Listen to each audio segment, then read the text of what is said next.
السيدة التي تتحكم في مبابي كاللعبة. كل الناس فاكرة ان فايزة العمري والدة كيليان مبابي هي الامر الناهي في حياته، تقول له يمين يروح، تقول له شمال يروح. لكن الكلام ده غلط خالص. في ست تانية في حياة نجم فرنسا الاول هي المتحكمة الاولى والاخيرة في قراره.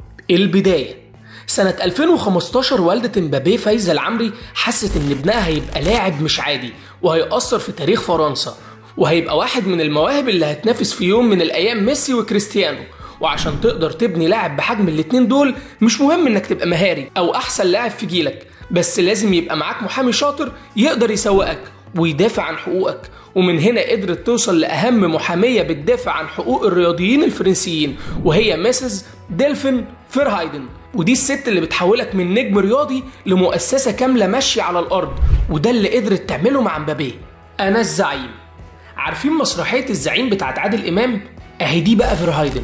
الست دي رهيبة، ممكن نصيحة منها تكسبك 100 مليون يورو، وده اللي حصل في أكتر من مرة مع مبابي، خصوصا وإنها كانت المحرك الأول ليه إنه يرفض يعمل جلسة تصوير مع واحد من رعاة الاتحاد الفرنسي بناء على نصيحة منها، لأنها وقتها قالت له إنه لو نفذ ده علامته التجارية هتتهز وهيخسر كل اللي عمله السنين اللي فاتت، وكمان طمنته إنه مسؤولين الاتحاد هيوافقوا على طلباته. وفعلا ده اللي حصل.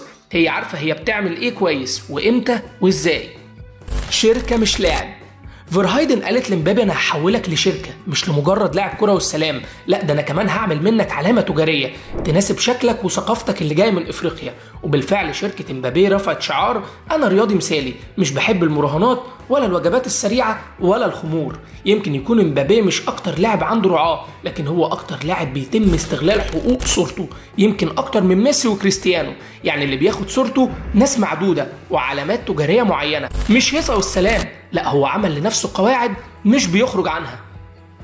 يمكن مبابي ما يكونش اللاعب الافضل او الاكثر موهبه، لكن فيرهايدن صنعت منه مؤسسه تجاريه كامله. يمكن ما تكونش بتتحكم في مستقبله كلاعب كوره، لكن هي بتتحكم فيه زي ما يكون شركه. وعلى فكره هي كانت سبب ان يكون في خلافات ماليه على حقوق صور مبابي مع ريال مدريد، وكان في كلام ان الصفقه فشلت عشان كده في وقت من الاوقات، لدرجه ان بيريز رئيس نادي ريال مدريد قال لهم نفذوا لمبابي كل حاجه عايزها، حتى انه ياخد 60% من حقوق صوره. وكل ده اللي وراه فيرهايدن. انك تكون رياضي ناجح فانت محتاج واحده زي الست دي في حياتك تقدر تنظم لك امورك التجاريه، ودي قوانين الكره الجديده، انك تكون علامه تجاريه قبل اصلا ما تكون لعيب كوره.